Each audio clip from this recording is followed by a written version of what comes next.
Everyone, it's Charlie Martinez, aka Old Matt Charles underscore X34.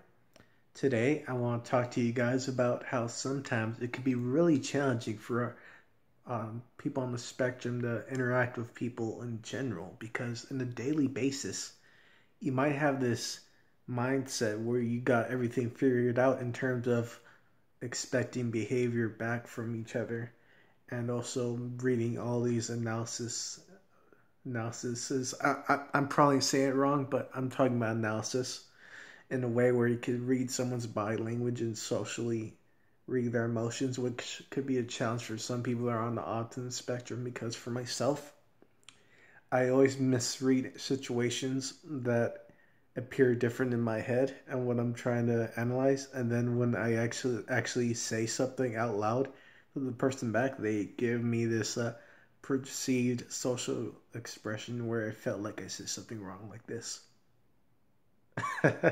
That's the facial expression I get sometimes when I perceive or analyze a social situation incorrectly and I come up with something else entirely, because to me, I kind of summarize what everyone's saying in a little box and I put in my head to summarize what they're saying. I can understand what people are talking about when I socialize with them. It's just that I can only memorize so much that I can't keep up with a conversation because it's just too much of an overload. I can't talk today. I don't know. It's probably because I woke up this early this morning. What I meant to say was, usually I can't think when I'm overloaded, if that makes any sense. Because usually for people on the autism spectrum, we tend to not handle socializing and all these socially draining activities like socializing, like I said previously, in loud sounds and anything repetitive that could affect us and energy wise. So it can really give us an overload of information that in our mind that can be like a volcano waiting to erupt in a way where we need to just shut the door, get into our safety blankets, and just say rest and do not open the door, do not answer text, do not answer DMs. That's how we are when we're in shutdown mode or meltdown mode. We just need alone time.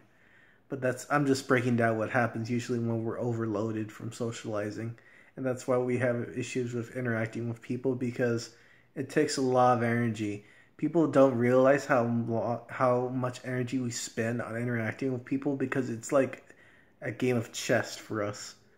I'm not going to speak for everyone. It could be different for anyone that's on the autism spectrum, but for me, it's like playing like a game of social chess, because you have to guess what someone's feeling. You have to read the situation before you say something, and there's all these strategies that you have to do for socializing that comes with interacting.